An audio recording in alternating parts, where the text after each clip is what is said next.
Hello, everybody, and welcome back. I hope you can all hear me out there in YouTube land. Let me have a look. I can see everybody in the chat.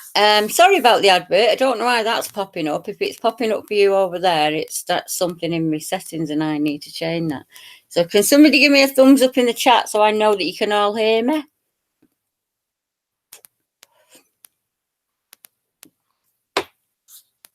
Hopefully you can. I'm going to carry on anyway with the hopes that you can hear me. I can see Susie, you're up incredibly early. Thank you so much for doing that. Awesome. Thank you, Jamie and GPA.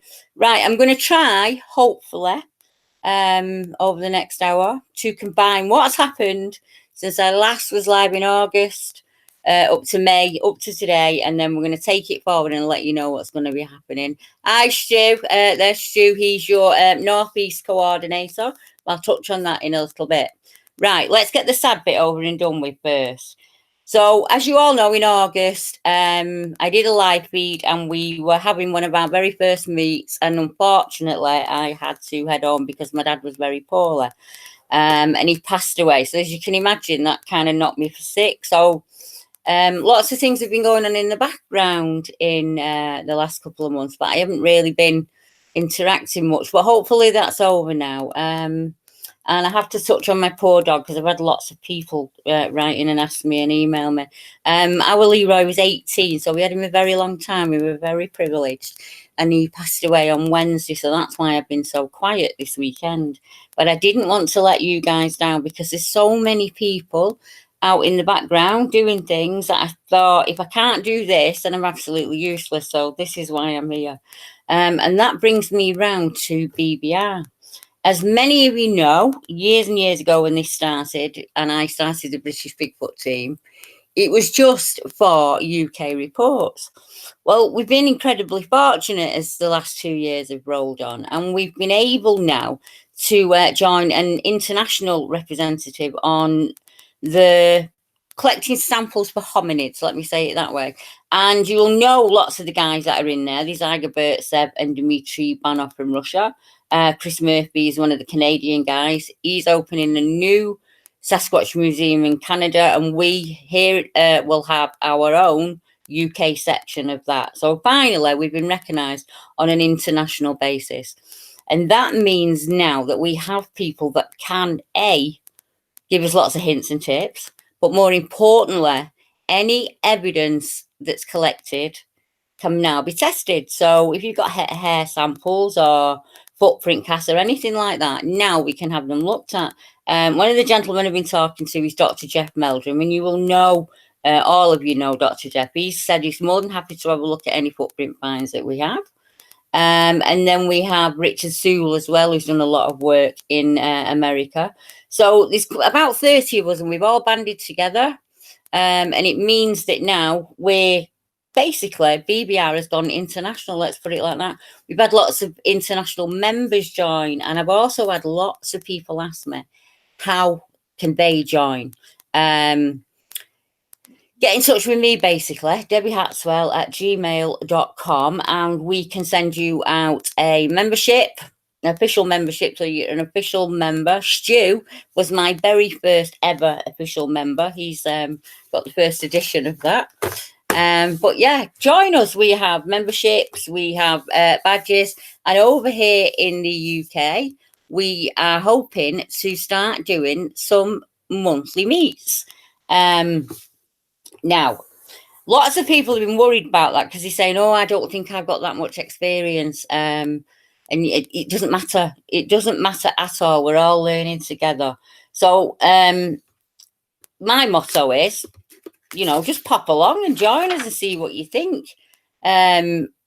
We had a meet at Cannock in March of 2019.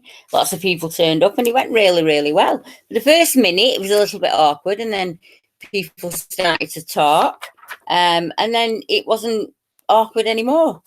So I really, really enjoyed it. So the problem I have is being disabled.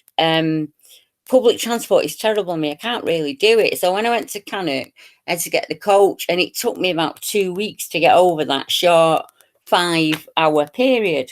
So my husband's on the road now. We've got the car, and we were thinking that if you live in a certain area and you are more than prepared to say, Debbie, I know where there's a cafe and I know where there's a small wood that we can walk in, I will do my abject to get there. I'll also announce it on Facebook and Twitter and on here, and we'll get as many members out there as we can. Now, we're hoping to head back to Cannock Chase on the last week of June, if that's possible, and I will give you all updates on that.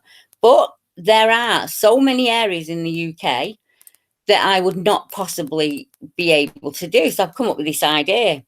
If you can get me on camera at any particular meet or anywhere out there in the woods, let me know and I will be there. I'll be there on the camera. I'll answer as many questions as you like. It will give you all an opportunity to meet other people with similar interests. Now, if we don't have say exactly the same subjects in common, we all have kind of common interests in common, whether it's from walking the woods or just listening to shows on YouTube. And you'll find once you start talking, it'll be really, really easy. It was lovely at Cannock. I know GPE and another lad stayed overnight, and they had a scream quite close to the tent. Now, there's a gentleman called Alan Bettridge, and he is trying to get a research team together in the Cannock Chase area. Steve Hebican is also in the Cannock Chase area. So Alan Bettridge stayed out. He had an encounter with his friend only a couple of weeks ago in the Abraham's Walk area of Cannock.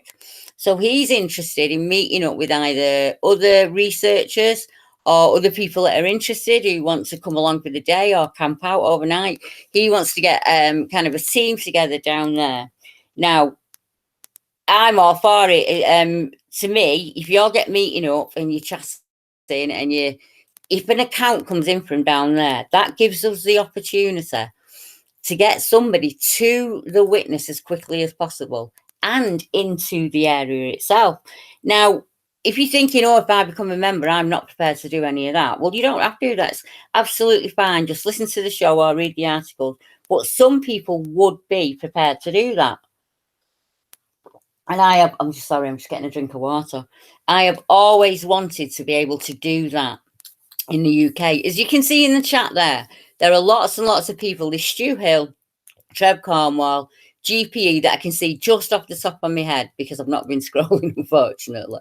But these guys are all based in the UK. They're all more than happy to give you any hints or tips online or meet up with you and go for a walk in the woods. If you're a female and you're worried about that, well, let's just get you in touch with other females. There will be other females in your area who are prepared to travel for an hour, say, where you can meet up and walk the woods and have a brew and all of the above. So hopefully, by doing the meets and by getting you all talking and chatting online, we will spread this community, shall we say, because that's what we are, further and further and further. When I started talking to you guys 18 months ago, send the females, I will, Trevor, any wild ones that I come across, I will send your way, I promise. When I started 18 months ago, people were very, very nervous about coming forward and even admitting that they had an interest in Bigfoot, let alone Bigfoot in the UK. That has just flipped completely. And people are really interested in joining up. I get so many emails and messages every single day asking me for people in areas. So I thought we will do a monthly meet and greet like we're doing now. I'll do it the first week of every month if I can on a Sunday. And I'm going to jiggle the times because I said, Susie and the guys in Australia, it's incredibly early in the morning for them. The Americans and the Canadians, it's very, it's not the time of day normally you sat down doing live feeds. So I'm going to try and alternate them as much as I possibly can. So we are looking for female researchers in Wales. These are the shout outs I'm going to do for this week. We are also looking for male researchers in Wales and anyone who just fancies teaming up. We have a team building down near Appin Forest. and we have another team up at near the Brecon Beacons, and I'm sure between those two areas there are lots of people in Wales who really fancy meeting up. Right, if you don't fancy meeting up, you can still help out by going online and looking in places like paranormal forums, camping forums, wildlife forums, any old Welsh text, anyone who speaks the language. Have a look in your history for me, because I can't do that. And have a look if you can come up with any stories that would cover an upright, hairy, be it a canine creature or an ape-like creature, and pop them over to me. Because that's all I did in the early days, when I couldn't get out. I just used to trawl online over and over, and I can't do that now. My hands do not work anymore. Most of the work that I do by a voice app. If people wonder how I get to do so much, it's basically I use a voice app, and while I'm doing it, it's taping my audio and it's typing out at the same time. So it's just doing that. So I need all the help that I can get, and there's a massive team behind me. I won't forget you, Felix. Honest, in a minute. I'm going to stop waffling on, and I'm just going to chat to you all as normal. I'm just trying to get through as much as I can in the next 10 minutes. What was it? Let me just check. Right, I've done Alan Bettridge and I've done Cannon. Yeah, so let's get meeting up and let's see what we can do. I know that we have people in Nottingham, also that are looking for fellow researchers. People in Yorkshire out there. You can get in touch with me, and I will put you in touch with Shane Winfro. Many of the witnesses now are actually really interested in getting out and seeing what's in the woodland, and you would be doing them a massive favor, because some of them still are a bit worried about going back into the woods themselves. So if they're going in with a group and we're chatting and we're just swapping stories, I'm sure it'd be much easier for them, and more of them will come out. Now you're thinking, well, how can I speak to people who are in BBR? BBR just basically means the British Bigfoot Research Team. We have a secret Facebook group where you can pop in, you can share stories, you can look at the evidence finds, you can speak to the regional coordinators, and they can put you in touch with other members in your area. There is also a Facebook page, so it's just British Bigfoot Research, and it will pop up, and there are lots and lots of researchers on that page. We now have a YouTube channel chat box. So you can chat to members and share your evidence and finds in YouTube. I am also going to open a Google Images file for anybody that wants to share images with BBR, regardless of where you are in the world. So that's that one covered. My dad said I could speak for England and win. I think he might be right. Now, Robert Shankland is on the west coast of Scotland, and he had an interesting photograph published in one of the newspapers at the end of 2018. He's up near Galloway Forest, and he's always interested in helping people out and meeting up. Felix, could you just remind me again what area you're in? Northeast Hamsterley region, right.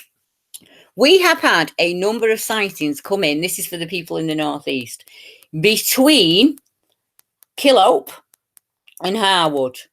I haven't released them yet, but they are by a bus driver that is driving those roads on a regular basis. He's been in touch with other people who drive the same route, and they also have spoken of seeing a large, hairy, 7-foot, ape-like man-looking thing that's covered in hair and completely naked.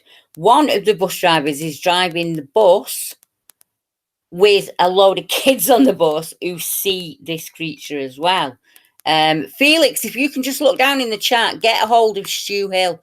He's in your area, and he was the guy that I said I wanted to put you in touch with, because Stu's got a fantastic knowledge of the area. So we've got multiple witnesses all speaking about this one road, basically, from, as I say, from Weardale, Killope, whatever you want to call it. So I put a video together of all of those accounts, and that'll release. I think it's in the next week that one's going to release. Heather is a female. Heather Pocock. You've just seen a peacock. Sorry, you've just seen her pop up in the chat. She's a female researcher from Yorkshire, and she's always looking for other female researchers to go out, and she has a wealth of knowledge as well. So hit her up.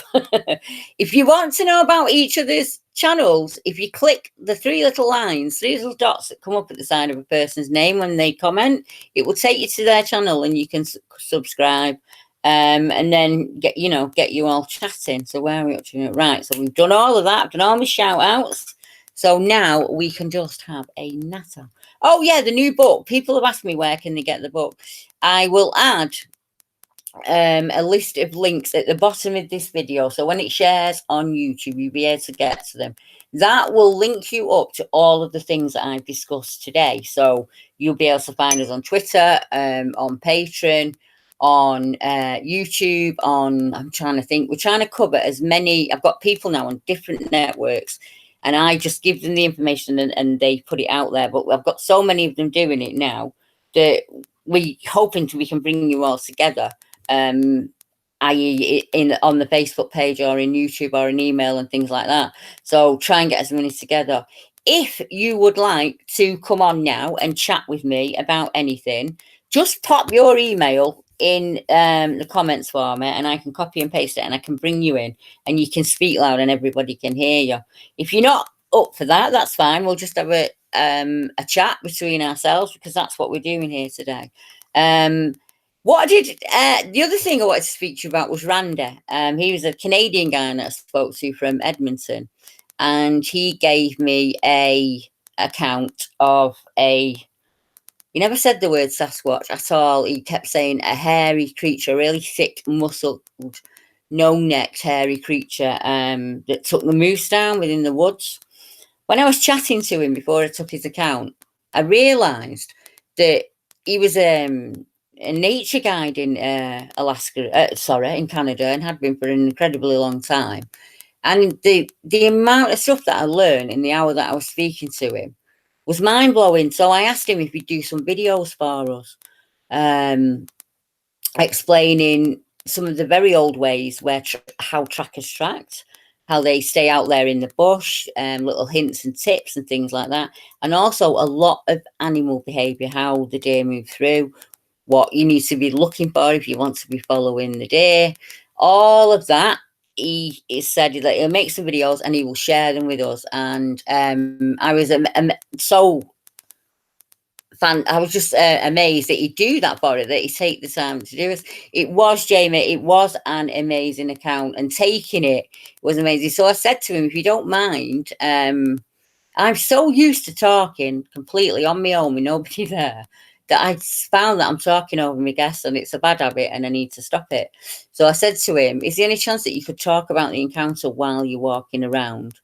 And he said, yeah, he was more than happy to do that. So there will be more up and coming from Randy, fortunately. And he isn't the only American and Canadian that have given me their account. So there'll be a number of accounts coming up in the next couple of weeks that come from Europe and come from Canada and Alaska. One is an amazing account. It talked with a gentleman who was out there, and he was canoeing. And he said he didn't talk about the predator shape, the actual, cloaking. He said that he saw a human-shaped figure, a typical shape of a Sasquatch figure, walking along. You couldn't see it. It was completely invisible, but you could see the snow landing on its shoulders. Sorry, I was just answering something in mail there. Right, I've got that, Felix. Yeah. I will copy and paste that and I'll save it. Right. Sorry. So they see the Sasquatch. He sees a Sasquatch walking along, and he describes it as an invisible Sasquatch, but that you could see the snow resting on its shoulders and its head. So I've still to tape the audio with him yet, but I can't wait to bring that one to you. Now, lots of people have asked me if I've forgotten about the reports that they've given me. I haven't forgotten. It's been such a bad 6 months that I am basically, I'm that far behind. I'm at July last year, and that's in all honesty. And it's going to take me a while to work my way through them. on top of everything else. But I am going to. I haven't forgotten yet, I promise. Every single one of them is saved in draft. I just haven't been able well enough or within the right mind at the moment to do them any justice, in all honesty. Which brings me to a very sad point. I have been chatting with Isabella and she isn't well. She's had a bit of an accident, so she's had to leave the cottage behind. And I'm glad that Scottish Outdoors is in the chat, because he's going to come to the rescue. He's one of the guys that's going to help. But the landowner basically has put the deer fence back up, has chopped every rhododendron and shrub for miles around on the estates there. It's completely annihilated. The orchard's been taken down. Everything's gone. So this habituation that's been going on there for the longest time is basically been sabotaged. There is other, I don't want to give too much away, but there are other properties on that property that have been left and have not been put out for a tenant, and it seems that land is to remain empty for whatever reason the landowner feels like doing that. But there are a team of guys up there. Gordon Polkemit, people know me. I chat with Gordon, he works that area, and there are a number of others. I'm not going to name them yet because I've not asked them whether they want to be named. Should have thought of that, shouldn't it? It is terrible, Stu. It really, really is, because the area itself was an oasis. It had a huge lock at the back. It's surrounded by wood. Stu knows the area really well. There's salmon, deer, grouse, partridge, hare, and that's just off the top of my head that I saw while we were just standing there. There's kind of like a ravine. I don't know what you call it. It's a bit small for a ravine. I'm not really sure. But that runs down to the River Tay. You can't walk. It's really rocky. But the landowner was culling the deer there. So it was, and leaving the offal and everything. So it was like a smorgasbord of food. And that's gone. It's all been cut down. The pine trees have been cut down. It's just gone. I'll do that one in a second. Right, so there's nothing there. So a team of guys that I know in Scotland, we were thinking of having a chat about it, and we said, well, they're going to have to skirt, aren't they? There's nothing on that land that they can use now. So what we need to do is look for the corridors either side of Isabella's area. So it's not over. It's not the end of the tail. It just, for now, we're going to have to use a bit of detective work and see if we can pick up on the signs a little bit further out and away from that area. Now, I have looked at that route from back to front, and I think I can help the guys out and get them in a couple of places where the deer would converge. And wherever the deer would converge, then you're going to find sign, in all honesty. We were up in the Tay Forest. People are probably sick of me telling this story by now, but we were up in the Tay Forest only last year, and we came out of the forest, and there was a deer leg left at the side of the car. Oh, sorry, I was just writing that down then. Thank you, Les. Thanks for sharing that. There was a deer leg left at the side of the car, and it was incredibly fresh. It did not smell. It still had its skin and its hoof on, and it kind of been twisted and snapped. The bone, it was a really strange find.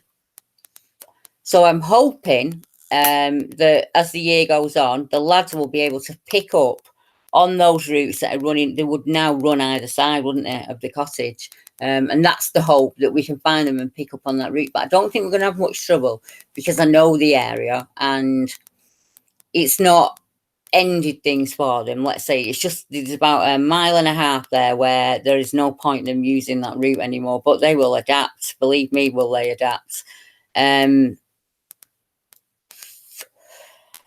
Right, I need to answer some of these questions, don't I? Right, 1 second. Let me just scroll. Scottish Outdoors, who's one of the researchers I was just talking about then, is interested if anyone has thermal vision camera that the team could borrow. I know it's a big ask, but we're going to ask anyway.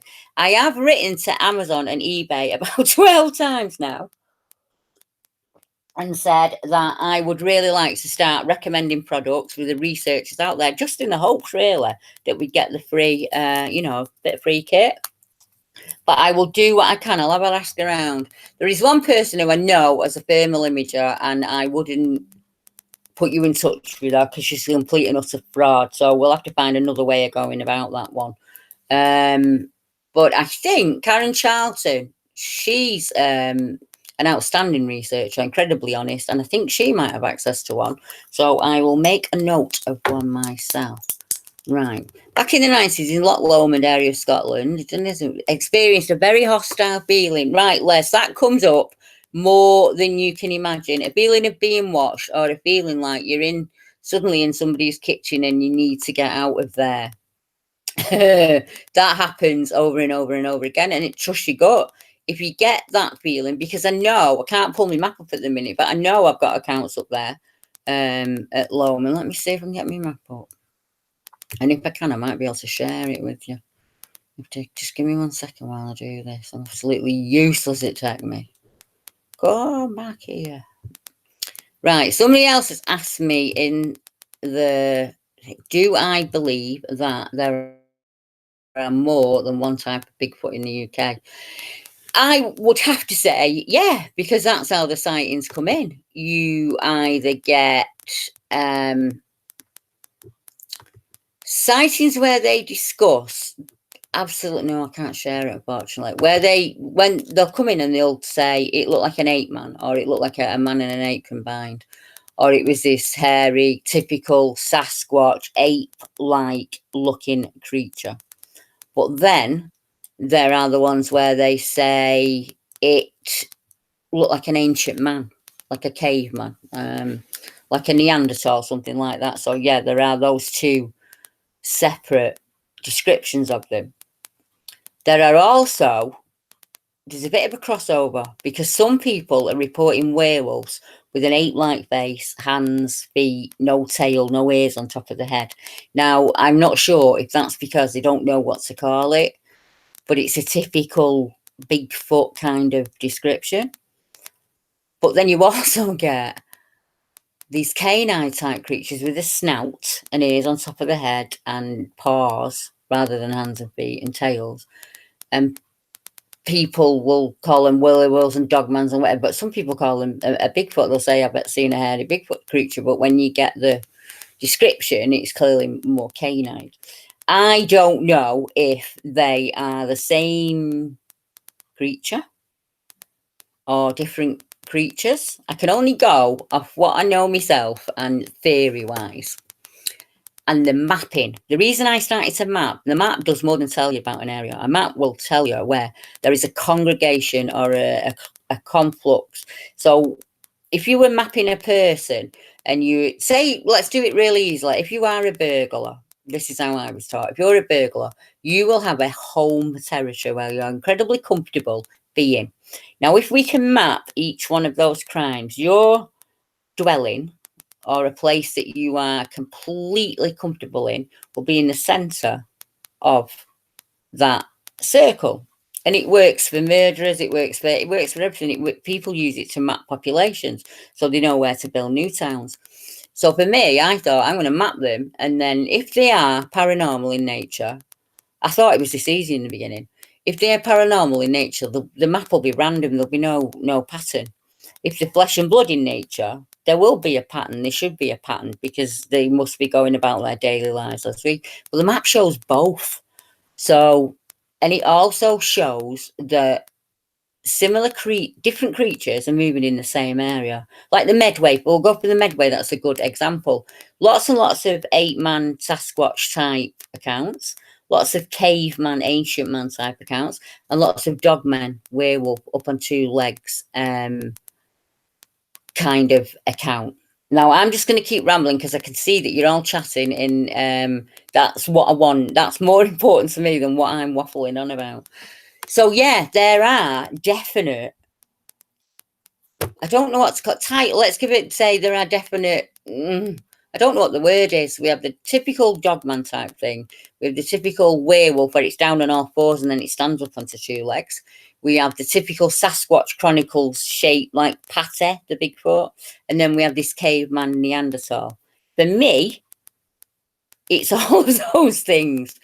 It looked like a man and an ape pushed together. So it looked incredibly like Heidelbergensis, something like that. Some really ancient type man that looked simian and human at the same time. And trying to get that out of a witness who's incredibly frightened is really, really hard. A, getting them to open up and share it with you, and B, trying to pull a description out. The best thing, I just let them talk, because I always say to them, can you tape it on audio for me? Can you write it out? I don't want to influence them in any way. When I've got the complete and utter account from them, then I'll say, right, in 1972 in your area, this was an account that happened, or here's a lady from a similar situation at this part of the country. I try and validate it for them, because that gives you a breath of fresh air when you can validate it. Speaking of Randy, the guy that was in Canada, I would imagine that there are more people out in that area that have seen it. Let's put it that way, we'll call it it. Susie just said a baboon type of Sasquatch. Look online at the Beast of Seven Shoots, and it's spelled Shutes, and it is in Canada, and it looks like a baboon upright carrying a very small white fluffy dog. In all honesty, that's what it looks like to me. Strangely, serendipity, I spoke to the gentleman who did the report on the original photograph, and I'm going to sit down and have a chat with him at some point, because he knows the Beast of Seven Shoots back to front. That is a typical, what you would never, if you saw it in flesh and blood, you would not know what to call it, because it had a snout. It looked very baboonish, completely hair covered, that reddish dark hair that we typically speak about. Sorry, I can just see Simon's comment go up. Simon, could you get in touch with me on my email? I'm just going to put it up in the chat for you, Debbie Hartswell at gmail.com, so we can have a chat about what happened when you were camping in 89, if that would be okay with you. You don't have to share it, just if you'd share it with me, that would be brilliant, because I'm always looking to know what's happening in what area. Getting back to the map and dogmen, as I do, we wandered off now to Beast of Seven Shoots. One of the very strange things that maps do, it gives you an idea of, Debbie Neal's in the chat, and Debbie has done something that's incredible. And I've shared it with the Americans, the Russians, and the Canadians, and they were impressed with it. She's put input, and I will get this wrong, and I'm really sorry, Debbie. It's just because I'm an absolute dimbo when it comes to anything like this. But she would, as I would call, run the numbers. She has put in every habit, every date, every weather pattern, every habit, anything that you can think of on their habits, how they are, where they eat, what they do. She has just compiled an incredibly long list of that, so she can, as I do on the map without thinking, I can put things together. Deb's been able to do that on paper so that you can see it for yourself, and when you're reading it, you think that makes perfect sense. It's what I've been trying to get across for years and never being able to do it. There is a, I've just read the chat. Every time I read the chat, I get thrown off. There is a pattern forming. Every one of the 8-man caveman Sasquatch type accounts seem to happen near our ancient sites, like standing stones, cup and rings, stone circles, that kind of thing, estuaries and rivers. The dogman type sightings, as I am coming to find out, usually happen around ancient burial sites or burial mounds that have been either built upon or damaged while building. Drake Law Tunnels is an ideal example. It's an ancient barrow that they, in the World War II, they damaged that barrow to make tunnels for the war. And before that happened, there was never any accounts in that area at all. And since that happened, there have been accounts of dog-headed men. They also seem to, for some reason, I don't know, and hopefully someone can let me know, they also seem to have an affinity for cemeteries. Cannock Chase is ideal area. I looked on it. There were so many ancient sites and barrows on there. It was unbelievable. And I've compiled all of the accounts from Cannock now in one place, and I'm going to put them together in an ebook, and I'm just going to put it out for free so people can read it, because it dates from 800 BC all the way up to today, because the last report to come out of Cannock only came out the other month, and that was Alan Betteridge, and his was out with a mate on the chase, and they saw something very dark and big and bulky move off quickly. And that's, as I said, that's why he's interested in researching down there and meeting other people down there. But there's so many accounts on the chase, it's unbelievable. Castle Ring, for example, is a burial mound, so maybe that's why we are seeing the dog-like creatures that get reported at Cannock Chase, because they get reported everywhere across the UK. The northeast coast, Yorkshire Down is there's lots and lots and lots. You've got the Beast of Arson Drain, you've got the Plixton Werewolf, there's so many accounts on that coast. But there are dogman accounts in Wales, lots and lots of werewolf accounts for Wales. It's in your history. Same for Ireland, same for Scotland, in all honesty, with the area of Weem. Some of our oldest accounts come from there. I think people say, what is a hotspot in the UK, Deborah? There isn't a hotspot in the UK. Anywhere that you go in the UK, you would be within a short drive of one of these accounts. That's how often they come in, and they come in consistently. And as I said, I've got lots of helpers now, which is absolutely fantastic. All I ever do when the words come in is I just run them through the app, so it does a spell check and a grammar check, and then I just add on any other accounts that are in that area, or anything that's interesting or strange that stands out in that area. So it's not a whole lot of work for me to do. And as I read that to type it out, I press record on my Google Voice, and it tapes it. So that's the audio for the video that goes out. It's as simple as that. So what I do is incredibly simple, and lots of people could do it too. It's just a matter of learning, isn't it? And when I was stuck on that bed, I did a whole lot of learning.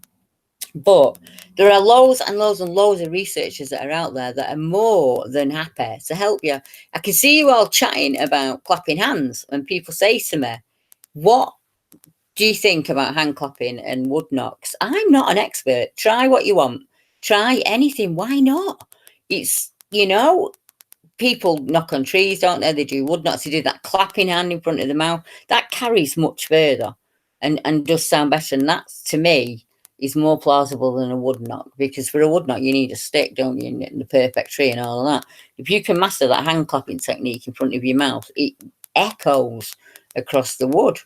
I'm trying to think of some of the sightings I've been working on at the minute, just so I can give you a tester. When I was speaking to Randa the other night in Canada, I felt like a school child. The stuff that he told me that I didn't even realise myself. And I said to him, that's gold. You have a culture that here in the UK we've lost. And he was explaining things to me that I'd never even thought of. And I thought, I need to pass this on. I need to share it with other people, and not just in the UK, in Australia, in Canada, in Russia. It's the techniques and the ideas that he gave me were amazing. And he's talking to me about sitting in his tree stand with his wife and his 8 bears around them, and explaining animal behavior that I didn't have any understanding of. And I thought this is going to help the researchers so much, because it'll get in an area much quicker. Shane Winfrow is one of the Yorkshire researchers. Had a total crack moment there. Shane lives in Yorkshire, and he is always out in the peaks or Yorkshire wild camping somewhere, and he's always happy to meet up with people and show them the ropes. And he was a godsend at Cannock, because we had his fire, so we was able to have a brew. But are you back out? He's back out again in 2 weeks' time. So I know this might be a little bit boring for the people who normally tune in because so they listen to the sightings. But as I mentioned earlier, and for anybody new, hello, Andrew. Anybody new coming in, we are trying to get together a community in the UK. So we're going to do this once a month. If you're interested in meeting anybody, make a comment in the comments. This video in a minute, well, when I end it, will go to YouTube, and you can comment in the comment section after about 2 minutes. Pop your name in there. You don't have to put any contact details or anything like that. Just let me know what area you're in and that you want to meet up with people. And I will do a shout on the next show, which will be in about 3 weeks' time. So that hopefully we can all get meeting up. I'm in the Bolton area, which is Lancashire. So I can travel probably Forest to Bowland, down to Cannock, across to Yorkshire. I don't mind meeting up. And if we were able to stay overnight in a hotel or somewhere like that, then I'd travel further. I'm more than happy to do that. And as I've said, put me on the screen. Somebody, I'll go live on YouTube while you're there. So it's not like I'm not there in person. But I'm hoping that eventually I will be able to visit every single counter and meet up with all of you, because the stories that came out when we were at Cannock, I didn't, to put your minds at rest, I didn't say this is Ron and he's a witness. I just said this is Ron, this is Stu, this is it, and I thought it's not for me to tell them whether they're a researcher or whether they're a witness. They'll decide for themselves how they feel about sharing, and that's all I did. And we found that we had other interests, like a lot of them were interested in the UFO phenomena, a lot of conspiracy theories. There was just lots of interesting conversations going on all around me. There were people that were into the fairy folk, there were werewolf researchers, all of the above. And it was really refreshing to see all of those. There's Chris J. He was along with us for the ride that day. I am Chris. I'm hoping I'm going to be able to get down the last week in June.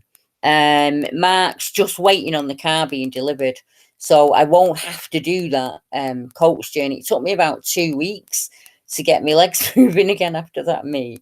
I did nip down and meet GPE in Delamere Forest, if anybody's meeting up there at some point, because me and Glenn will always find you somehow. One of the other things I was thinking to do, Cannock Chase is in Staffordshire. Yeah, it's not that far from Birmingham, Andrew. If you look up Rugeley or Burntwood or help me out here, Glenn, Heath Hayes, that kind of area, I found a pub in the middle of Cannock. It's quite close to the ring, and I was thinking if we met there, we could have a natter, we can have a brew, we can, you can have a drink if you want to have a drink or whatever.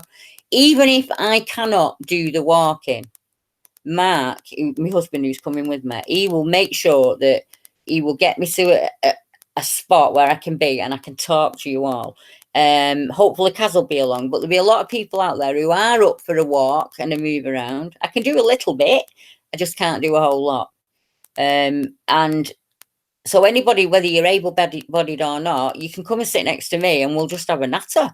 I'm hoping it will be accessible to all. There are lots of woodlands in the UK that are made for unable-bodied people like myself. Forest of Bowland is one. We should have a meeting in Forest of Bowland because they have a tramper trail there. If you're not that good at getting around like me, they have off the road mobility vehicles and a little trail set out so we can still do the woodland, we can still have a brew in the cafe. Rivington Pike's one that jumps to mind, Winter Hill. Easy place, people find it. That's if you're in an area and you know of a cafe that's got a bit of a wood in it and you think that there are other people in your area that might be interested, let me know and I will give a shout out and I'll say, is anybody interested in meeting up in August at, and we'll see how many respond. And if there's enough of us, then we'll see what we can do to get it going, because that's how I don't know if people know the BRFO, many of you will in America. That's how they started. They started with a team of 5 people and they said we should have a researcher in every state across America, and that's what they've done. And that's what I want to do for I'm just having to read what Gary had written. That's what I want to do for the British Bigfoot. So whether you believe in if it's a flesh and blood animal, no more, no less, or whether you believe in the more spiritual side of it, that is entirely up to you. We don't sit in judgment. You don't have to come down on a side. We're all learning together. Your information might be incredibly important to me, and I just didn't know it. So without having that conversation, I would never know. Lots of people have had a little bit of a dig about me about writing the book. I didn't write the book to make any money, and believe me, I haven't made any money. I wrote the book because every single one of those witnesses in that book was a child when it happened to them. And I don't care who you are, and I don't care how many years you've been researching, you are not going to stand there and tell a child who's that frightened, that's still in their 50s, don't really want to go back out in the woods again, what you know from your armchair. Because believe me, we're not interested. We've heard it all before. There is nothing you can ask me or those witnesses that we haven't been asked before, and there's not a name you can call us. It is their story, and it is up to them whether they want to share that with the world. Nobody else intended. You don't even have to go and buy the book if you don't want to. Shane is one of the witnesses in my book. He was incredibly brave and shared his story in an era when other people in the UK were not prepared to do it. And he did. And he was a child when it happened to him. He was a child out playing on a rope swing like many of us have done before. And so that's why I wrote the book. And I'm going to write a series of books, and I'll tell you why. Because every single person on that map or in my email or in Facebook or anywhere else that shared their story with me is entitled to have a voice. And if nobody else is prepared to do it, then I'm going to do it. Yeah, because that's how you get things brought into the public. Years and years and years ago, if you'd told somebody you saw a ghost, they would have thought you were completely mental. They would have ridiculed you. They would have took the Michael. Exactly the same with the UFO. It's conspiracy theories. We are all entitled to our story. Each person has a story within them, and we are entitled to share that if we want to share it, whether you agree or not. And I'm not talking about anybody that's in the chat or a subscriber. That's a very small, tiny, stuck in the 90s little section of armchair researchers who know everything because they've read it in a book and they've watched it on YouTube. That doesn't wash with a witness. I've watched YouTube videos. I've researched for 37 years. I don't know anything more now than I knew when I was 15. I just know what it feels like to want to know the answers. So I'll write as many books as it takes until people go, actually, there are people in the UK that are seeing some really scary shite, out there, or this incredibly unbelievable, impossible creature. People are seeing them. And I don't know any other way of getting the stories out there. I've tried as much as I can, so this is just another way that I can try. I'm in the process at the moment. As I said, I'm writing a free book that's not going to cost anything, and it's on every single account that's ever gone on in Cannock, and that's just simply because I'm hoping over time that I can do that for each county in the UK, and you can see very easily what's happened in your county. You don't even have to go onto the map. And I'm hoping that we can extend that, so we're not just doing it for the 8-man type witnesses, we're doing it for the dogman creatures as well, because somebody needs to be taking these accounts and saving them, because if we don't, they're lost and they've gone, and we'll never ever know. I absolutely love Skegness, Natalie. Yeah, and if somebody would arrange a meet in Skegness, I will bring my tent and I will stay overnight, because I love that part of the coast. I really, really do. I'm not really sure, Bob. Bob's just asked me, why do you think there's a lack of sightings along the Norfolk coast? I can't pull my map up at the minute, so you put me on one. Is it all right if I get back to an answer with you next month? Why? Is it? I don't know. Well, I need to get my map up. Just give me a second, and then I'm flying blind here. Let me have a look. Lack of sightings along the Norfolk coast. 1 sec. Right, I'll just pull my map up and I'm going to pull Yorkshire. Hopefully I'll be able to share this with you now. I think I've worked out how to do it.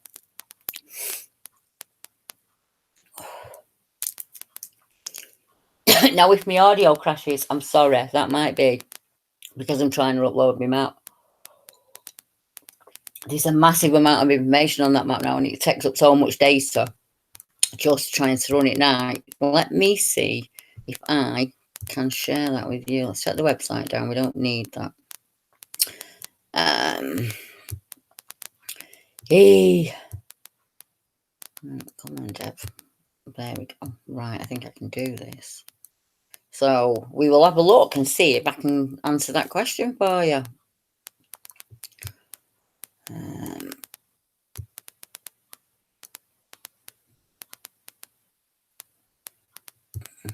second. Hopefully I'll do it.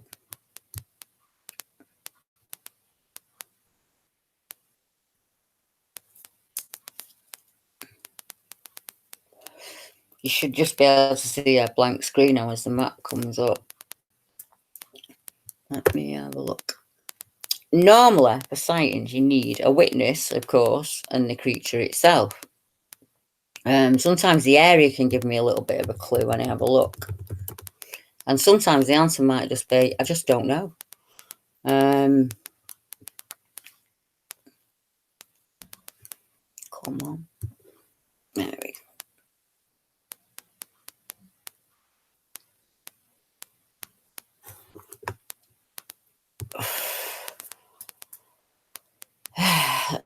Let me have a look. Hopefully I'm in the right area. Let me see. No, but no, I'm not. I can't be. Am I in the right area? This is totally failing here, aren't I? Right, let's have a look. No. I should be able to answer this question, or I am not worth my salt. Right. Where's the estuary? So we've got an area that's between two estuaries. We've got an area of natural beauty up there. So you'd think that we would be getting sightings accounts in here and in the nature reserve. Why there aren't any on this coast? Let me see where we next. What tends to happen is they tend to clump around the estuary and then they follow the river in. But that's a Suffolk coast, isn't it, in the Heath? I'm not sure. I cannot. I'm really sorry, but I can't answer that question for you. I don't really know. I'll have a look when I'm not so distractive, and I will nip online and see. I'll try and get back to you with that. Natalie is letting me know that the dogs went crazy at something across the road that was walking through the grass. I'm going to pop my email up again, Natalie, if that's okay. Will you let me know about that in email so I can have a chat with you about it? Right, this is what it's like. If I could, I would love to be online 24/7, getting as many as accounts as I can, because I'd like to be able to answer questions like that, and I feel like I've let you down by not being able to answer it. But I'm going to have a look why, as you say, there are hardly any accounts on that part of the coast. Just make a note, and I will get back to you on that, I promise. What was Facebook clicking there? Is this in, Natalie, do you mind if I ask? Natalie's put that she's seen something walking through the cornfields. Is this in the UK by any chance? Hello, Andrew. I presume you're over there in Australia. My friend Diggers and Susie live over there in Australia. I've got a few Yowie reports that I've been working on and popping them on the map as well, because I'm trying to do as much as I can to help as many people get set up in other countries and get all the accounts and sightings together. RAF bases around there, just a thought. I will check. I'm not sure. I'll make a note of that. RAF bases. MOD land. Oh, awesome, Natalie. Will you pop me an email over and let me know about what happened if you can? And I can have a look at the area then and see what else is in that area. Normally on military bases, we do have accounts from military bases. It might just be that there's a witness out there and we haven't heard from them. There might not be a witness out there. Along the Medway, I think there's about 16 accounts if you follow the River Medway. So I don't think when you put an account on the map, I don't think that they maybe are permanently in that area. What I tend to say to people is, well, they must have walked in and out, surely. So look at those routes walking in and out. So I'll have a look on my map and I'll do what I can to look at the area and see. They normally follow, as I say, the river. So it's riverside with little woods, farmlands, golf courses, places like that, where they're seen. And that's obviously because there's people around at that time. There aren't very many accounts. Well, there are hardly any accounts on the fens. There's one account of a fen werewolf, and that was a CCTV capture. But on the actual fens themselves, there are no accounts yet. We haven't heard them. We don't know if they're out there. They might not be out there at any point at all. So hopefully one will come in, and we might get an answer to that. I wish I knew every single county off the top of my head, and I don't. I've been doing this for so long now that obviously they get mixed up, and it's whatever you're working on at the time is really, really current in your brain. So Thetford jumped to mind because I was thinking, I think that's not in that Norfolk, Suffolk, Thetford. There are a lot of counts there, a lot of counts there. Recent ones where there was things thrown at the car, that kind of thing. Thetford's one of the areas where the strange, can't really call him Men in Black, but where you get this strange bloke in a car that just kind of parks up alongside the researcher and is basically just nosy in what's going on, what's happening. And it makes people incredibly uncomfortable. And Thetford is one of the areas that is like that to this day. So there's lots of new stuff coming out from Thetford because there's a lot of wild campers down there. Same as the Peak District. There are accounts in the Peak District from 1865, and there is a recent one from February of this year. So you're discussing something that's probably been going on for over 150 years. The accounts may be lost in an archive somewhere, or they are within families and they're just not spoken about off families. Now, people who are writing in the comments now, for all I can't answer every one of the questions, after this, I will go through the chat and I will write them down. And on the next get together, I will answer them all for you. And then we'll do that each time so that you get your answer. Oh, Simon, there are lots of accounts at Thetford. Lots and lots. Some up-to-date ones as well, especially on that road that runs right through the middle of Thetford Forest.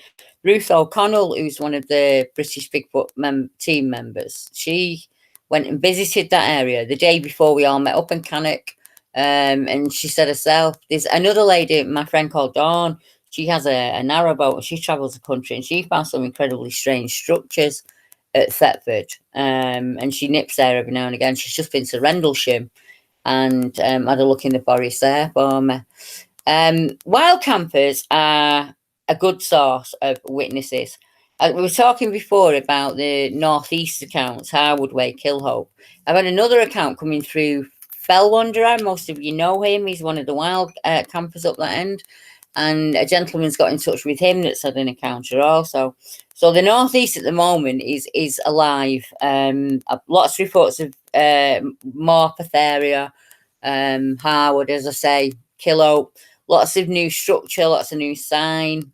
If you're interested in seeing some live feeds there's a researcher called Johnny Bigfoot UK on here, and he on a Sunday morning he goes live in a secret area in the northeast, and that man knows his signs better than anyone I know. So if you're interested in learning about signs and the patterns that he's picked up and noticed, have a look at his channel. I say it's Johnny Bigfoot UK.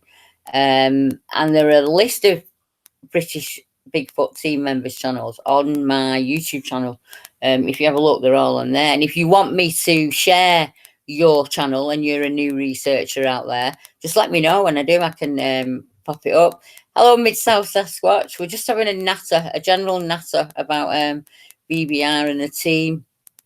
So over the next coming few weeks, I am going to be bringing you, hopefully trying to get, I'm so behind in email and messenger and sighting reports. I'm going to try and put them out. So that I'm not swamping you with them, but to try and kind of get caught up a little bit. Just don't clean too hard. Sit down now and have a cup of tea and put your feet up. I think you're allowed. Right, I will pick up on that, Bob, and make a note of it. Bob says there was something very large, breathing heavy, snorting that way along the side of the tent for a minute or two that moved away. It frightened our two dogs. Dogs are incredible, very good at letting you know, aren't they, when you're in danger. My dog that passed away the other day, I had some fun with him out in the woods where he's alerted me to things and just pick up on him, and I'm going to miss him when I'm out squatching. I'll be really, really honest. I will share your channel for you. I will definitely do that as soon as I finish thinking. I'll do that for you. There is a lot of bushcrafters in Thetford, and there are a lot of bushcraft shelters, and we are finding them in all of the woods across the UK.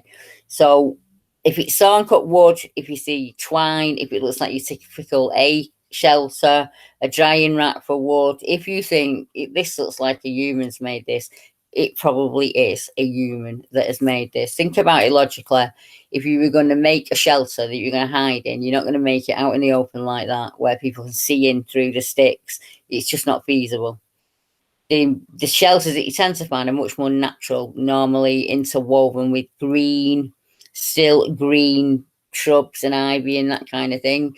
Rhododendron bushes, believe it or not, make incredible. I've found a few shelters inside rhododendron bushes, and we've discussed that before in many of the episodes. For some reason, when you're in there, it's warmer, it's drier, you can see out, but you can't see in. They make ideal shelters. I think they would be in something much more natural looking that you'd walk past. There's one at Phillips Park Hall, and as I said, now I'm mobile. I'm going to go up to the area and I'm going to discuss the accounts that are there, and I'm going to show you this shelter inside and out, and just give you a general idea of what you really need to be looking for. You can't see it. You walk past it completely.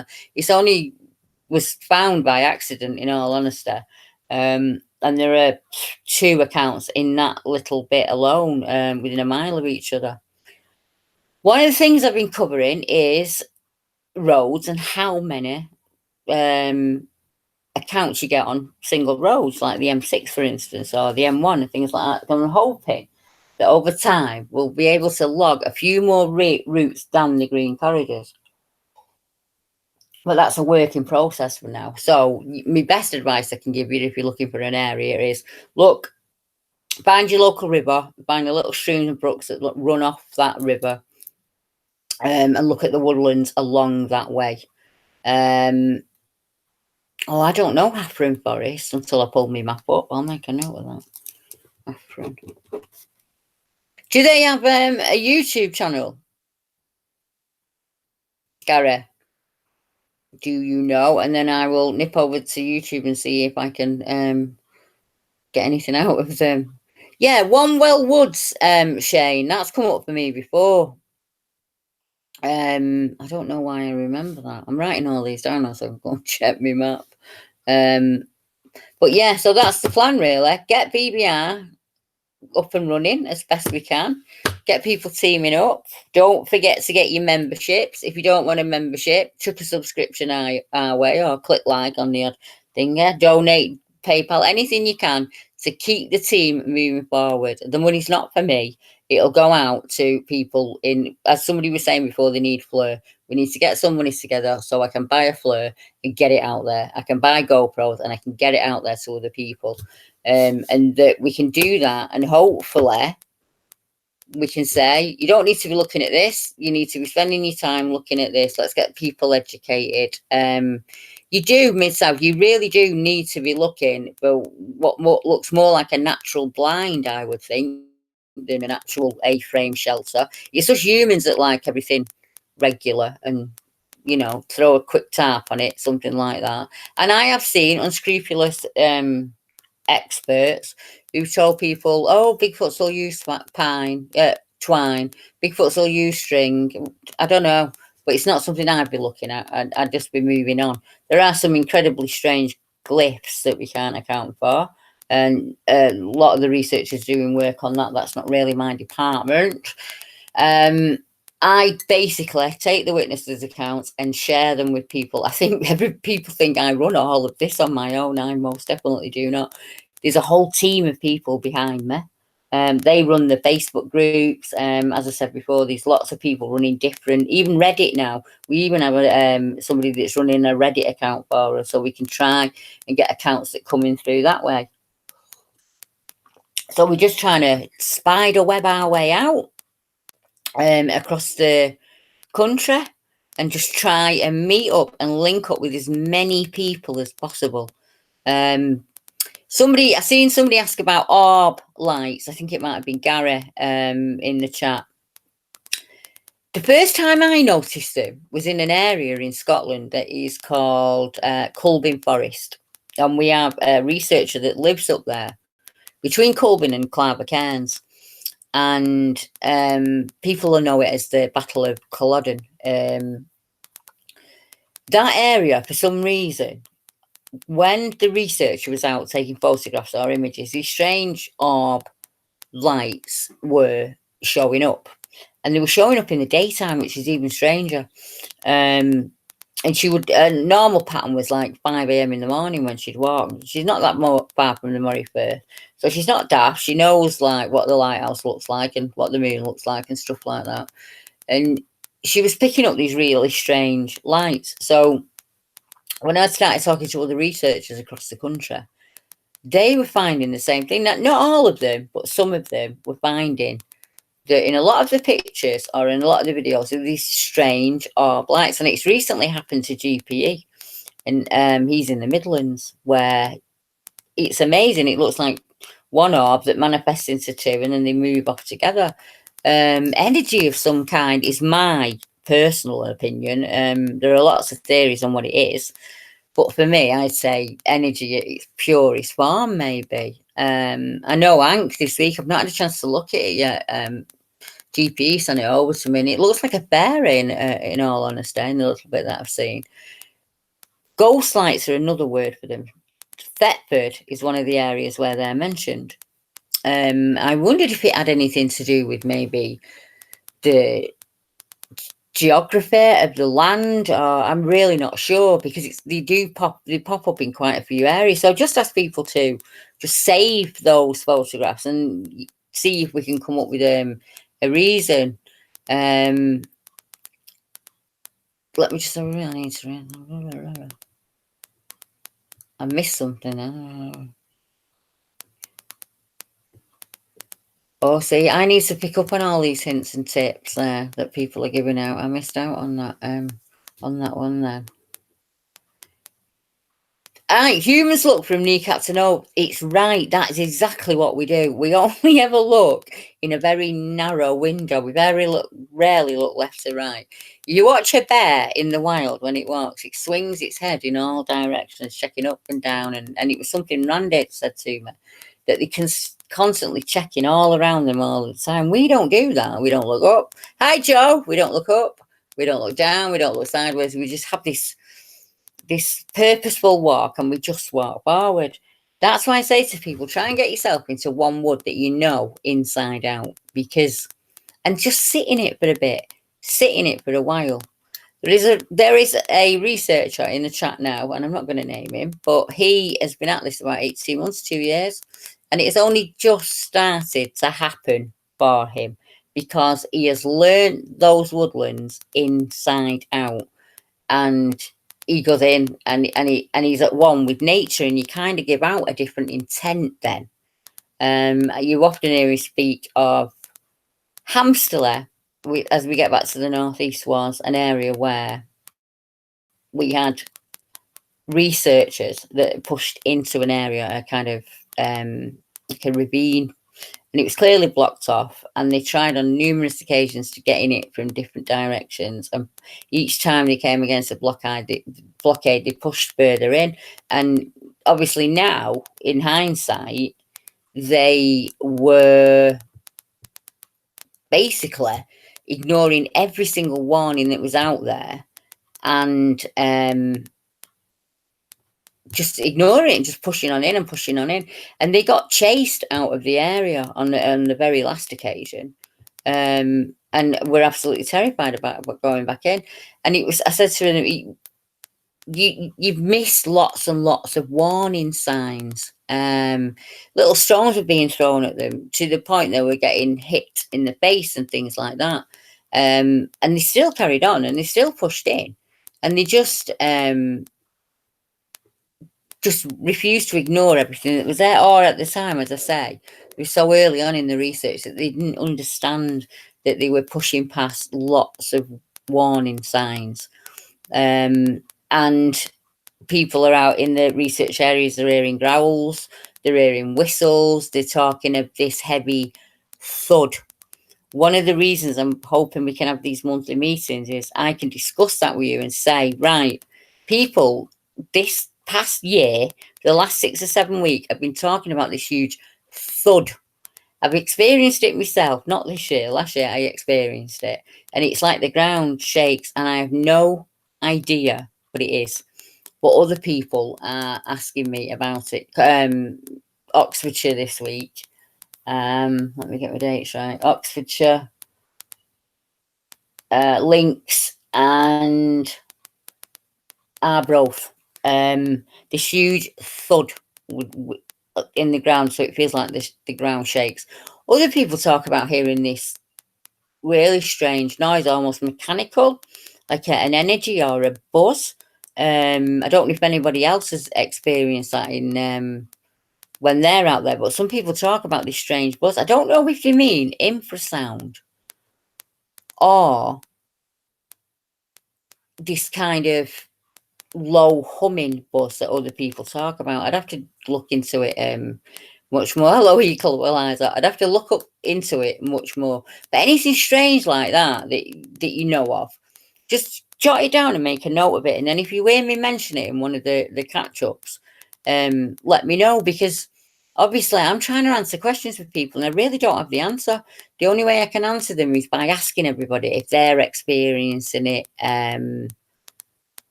Yeah, as Jamie's saying there, it sounds like something really big has jumped out of the tree basically and made the ground almost shakes. I don't really know how to explain it. It's like a huge thud. And I was lucky I was with my daughter when it happened to me. And as Scottish Outdoors is mentioned there, the buzz, yes, cats kind of sounds like the buzz of a pylon or an electrical mechanical type noise. Some of the witnesses have spoken about that happening just before the sighting or just after the sighting. There was this strange buzz, mechanical noise. The last one was in Links on the southeast coast, and talking about this mechanical buzz noise. So I don't know, I just said, well, I'll make a note of it and I'll mention it when we're chatting, and I'll see who, you know, has experienced it. And it seems to be the guys that are going in with not the intent really of getting the photo. They're just going in because they like the area. As Stu's saying there, it's about your intent and what you're putting up. And I think when you're out there, and GP will attest to this, there are lots of times when you feel like you're getting nothing and you think, oh, what's the point? I've had nothing. You don't know that you're not being observed. You don't know that you're building up a relationship, might be too strong of a word for it, a presence that where you become known in that area, but you're not seen as a threat because you just go about your general daily business. Sometimes you leave apples and you go away. Kind of acclimatize yourself to one little area. Have a look what food stuff you can learn in that area. Is there anything? Because not everyone knows the food stuff. And as I said to Glenn, learn one until you know one. And then when you know one, learn the next one. And eventually, without thinking about it, you'll understand lots and lots of foodstuffs or resources that are in these very small woods. Yet, realm of supernatural, exactly like static electricity or a build-up of energy in some way. Are they using it to manifest? Is it something that's within us and it happens when we see them? Is it vice versa, something in them that happens?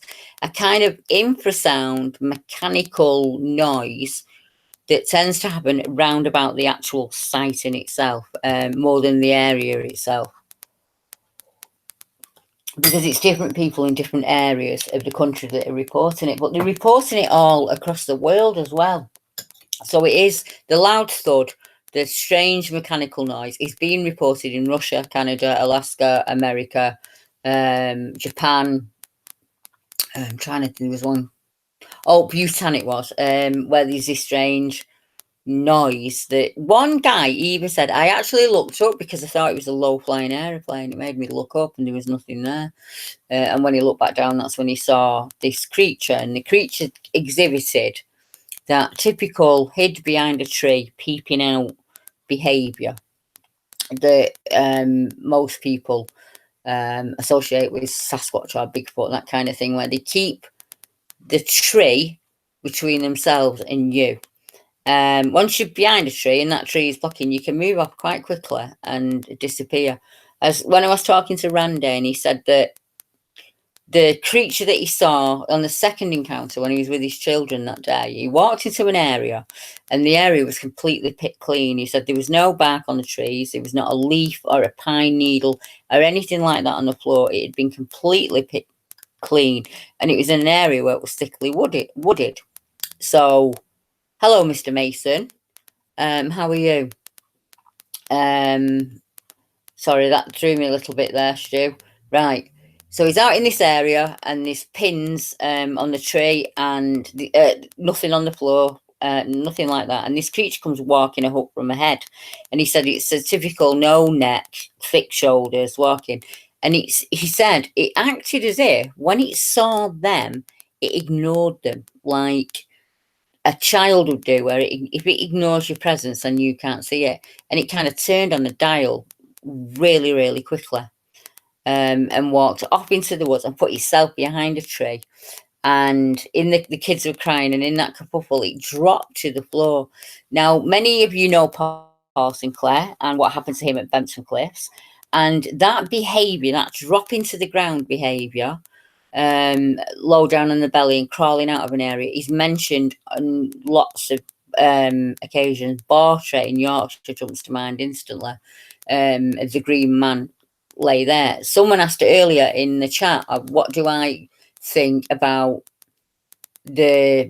I don't know the theory. You asked about the green man theory, where it was something to do with plants, and I don't know that theory. So if you could get in touch with me and explain it to me, that'd be brilliant, because I might be missing out on something. I'm not really sure.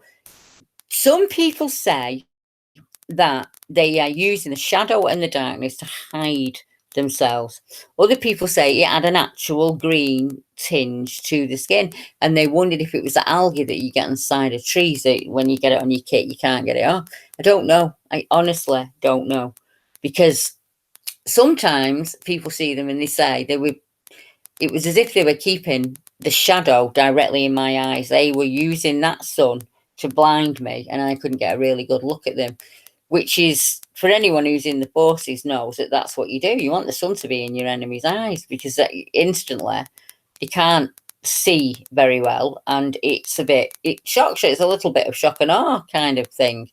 Lots of accounts on that from the witnesses, where I've taken one this week actually, where she said that it kept it was Alston in the northeast, that it kept the sun within her eyes. So what she was looking at, she couldn't give me a description of the face or anything like that, because it was using the shadow basically to hide itself. I've heard the theory about the hair. That was the second thing I was going to say. Some people believe it's something to do with the hair. Now, there are many theories on what particular something to do with the hair. Some people think it's a hollow fibre that reflects light. Other people think it's the oil, the natural oil in the air that reflects light. It's spectrum in some way, that whatever light hits it, it can basically mirror its surroundings. I have spoken to a number of gentlemen, one in the army, one who was a tree surgeon, one who was in an area with his brother, and they talked about that typical predator moving energy type of behavior. And one of them said to me, it was as if it was mirroring its surroundings. And it could very well be. It could be an inbuilt ability. It could be an adaptation. What other theories would behind it? It could be military in some way. It could be a natural ghillie suit that keeps them completely hidden away. It could be that they have really clever at hiding. There's mountains of reasons what it can be.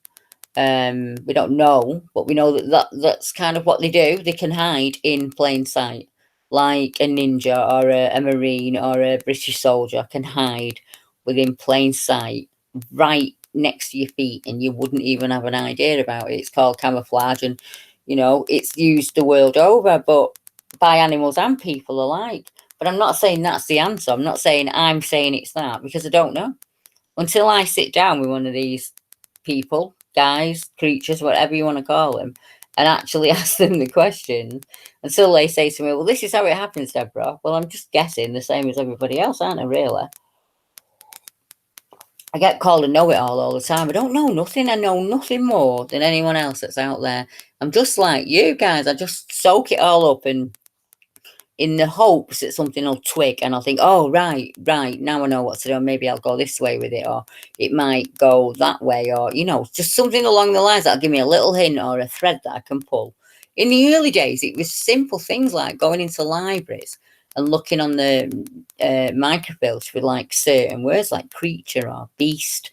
Because in the UK, you got the beast of Bodmin, or, the beast. They're not really descriptive in words that they use. So it's just a matter of going through them as shuck and things like that. And I started finding accounts of like monkey face shucks and monkey face men, and that's where it started for me. There's also this ILF. I don't know how to describe it, like an invisible life force, like I was describing before. But you can hear the noise that it's making, and you can smell it, and it's what Simon's speaking about in the chat there. And there's an account that I've put out, and it's Brian Ratcliffe, where he sat in the back of a van, and he said you can hear the creature breathing, and you hear its feet walk away, and we're standing there, and we're hearing these feet, but we can't see it. And the account that I took this week from Harwood speaks of exactly the same thing, where it's walking feet that they can hear, but they cannot see what's doing the like a jinn, an invisible thing. And I don't really know how to explain that or how to get it across. So I've just started labeling those the invisible life forces, because you can hear it and you can smell it, but you can't see it. I don't really know what to call it yet. So that's what I'm just pegging them under that. We get lots and lots and lots and lots of those. Has there been, up to now, there are, I'm not really sure. I haven't had a sighting from my area of the Northwest since June of 2018. So that would be the last one. And that was Birchwood, Warrington area. So no, not since then. And they don't come in as often as people think. I don't get a sighting every single week, like kind of thing. It's a lot of them people who report sightings from years ago, or something that happened to them previously. And for all these lots of people out there looking, there's still new, bang on, up to date sightings are very, very rare. What I am noticing is people are no longer shocked by them. In the early days when I put them out there, people were astounded. Now they just click like and don't even read them. They're so used to them coming out. It's like, oh, here we go, another sighting. And it's becoming a little bit like that. But no, not recently. I haven't been able to get out and look in my research areas at all for months and months and months now. My legs have just been too bad. But I'm hoping I'm going to be able to start getting out a little bit more. And I normally ask when I'm out and about in places and I see dog walkers, I say, have you ever experienced anything strange around here? And I normally leave it up to them to tell me if they have or they haven't. I don't think you're that far from me, actually. We should probably chat. I fancy going down on Drinkies and having a walk around there, Drinkwater Park area, that kind of way. Because that's anywhere that we're on that Irwell is where we kind of where we're looking. I've been doing people know that on this other side I've been doing some research into the missing and males in Manchester, you know, the pusher cases, and I realised that there are 5 rivers that flow into the Irwell, and on those 5 rivers there are lots and lots of missing males. And the pusher cases are only counted if they're in the Manchester area and they're on the Northern Ship Canal. So if they're on the Irwell, they don't get counted in. And if they're in any of those 5 tributaries of the Irwell, they don't get counted in either. So there's between Ramsbottom and Salford, there's a huge amount of missing males. And then the ones on the Manchester Ship Canal, they only count to the Lowry. So once they pass the Lowry Centre, they don't count them in. And as you know, it goes all the way to Liverpool. So there are lots more accounts on the Manchester Ship Canal than are actually reported. So I've been doing a bit of research into that. And people have asked me if there is a correlation between the cryptid sightings and the people that go missing. I don't know. I honestly don't know. Is it because England's that small that whatever wood I'm going to pick, there is going to be a person that's gone missing in that wood or turned up dead in that wood? I don't know. But it is something I'm going to look into further as we go along, because we've had 3 limbs turn up now across the country in sighting areas where it's just a limb, a dismembered limb, which to me speaks of humans. But every single one, the police have said, is no suspicious circumstances. So that's strange, and it's just got me interested because I like a mystery. So I thought it's just something I've been doing in my spare time, you know, just having a look at things like that. But I'm not really sure. There are sightings in East Yorkshire, the Yorkshire coast. There are lots of sightings along the coast. You've got your dogman and your werewolf accounts, and there are also 8-man type accounts along that coast. I will pop my map link up, hopefully, if I can do that. I'll pop a link up to the map in the chat. If you click on that, it'll take you to every single account that I have. And then you just click on the little icons and the story will open up at the side so you can read it. And you could just put your area into the search bar and it will pop up. But yeah, there are along because there are estuaries along, you got the Yorkshire Dales as well. So many nature reserves and national parks in the Yorkshire area. So the habitat's there, you know, it's not like there's food there, there's shelter there, there's lots and lots and lots of woods. It's an active area where we've got an ongoing, we've had a decent air sample come out of Yorkshire, actually, that I've got now, and that's going to go off and get tested, hopefully, so we can see what it is, because I'm not really sure what it is. I need to get in touch with Lee Bider. He's going to look under the microscope for me and see if we can peg the animal, because obviously I don't want to be sending it off somewhere and paying for tests if it's going to come back as deer or horse or dog. So we got to eliminate that bit first. So if we can do that and get it down to where he's saying, I'm not really sure what this is, Deborah, then we can pop it over for testing and see. Well, as I say, that's what I'm hoping over the years is going to happen. We're going to end up in a place where we are having footprints tested and we are having DNA tested, because our evidence is just important as anywhere else. I say to people who say that's impossible, well, if your structures are important and your footprints are important and your witness accounts are important, then they're the same as the ones that I'm getting, then mine are just as important. And it all needs logging, and it needs to be there for data. And McGrath, as you know, has done an astounding amount of work on getting us in contact with other countries. Giant sightings, I'm not sure about. I'll talk about that one in a minute. Yeah, Andy's been talking with lots of people in America and doing some fabulous interviews and basically just getting British Bigfoot on the map. And just doing what he can to get people talking about the Bigfoot is. It's just make it easier for people to share, and then we'll just roll with it and go where we go.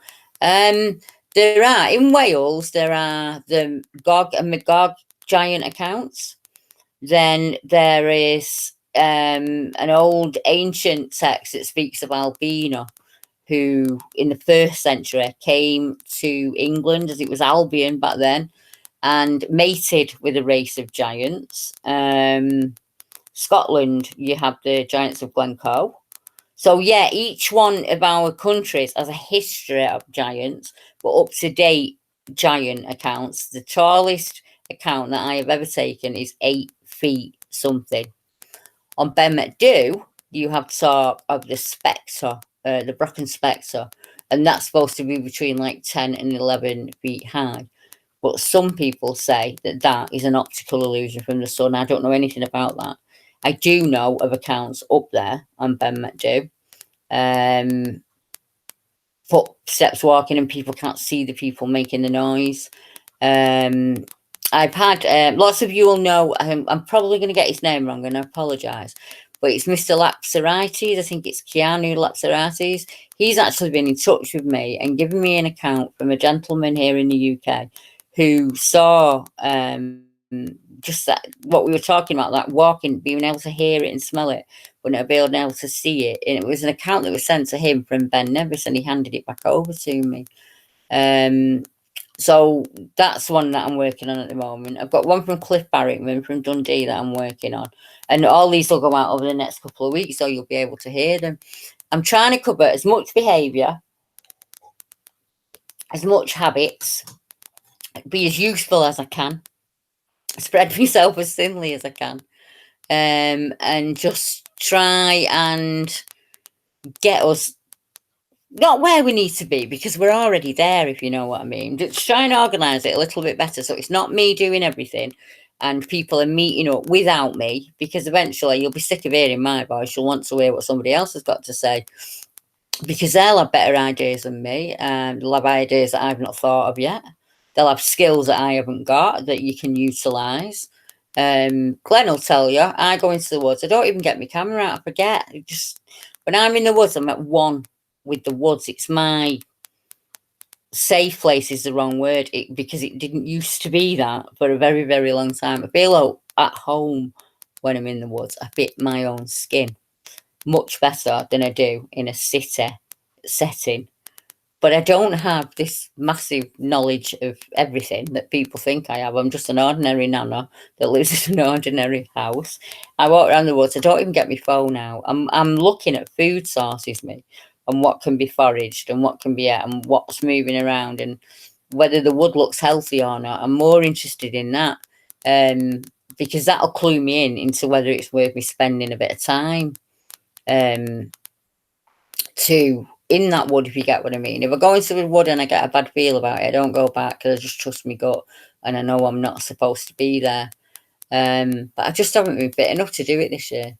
We had a meet in Macclesfield, and it took me a month to get over it. I couldn't even walk for a month, because lay flat on the bed.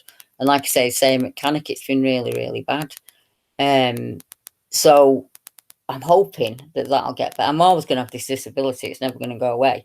But I'm hoping once we've got the car and it's easier for me to get around, that I can do a little bit more and get out there myself a little bit more. The dogman sightings that are coming in, I can see people chatting about them in the thing. In the UK, they are coming in faster than I can take them. It would seem that for quite a long time, there's only been the Americans that are taking the dogman accounts. So nobody in Britain really has been collating them. So the amount of them is unbelievable that's coming. And I'm working on them the same as I'm working on the 8-man ones, because I want to give those witnesses the same amount of voice as anyone reporting anything here in the UK. And some really interesting stuff coming out. So I've been able to tag a few little patterns that I hadn't really noticed before.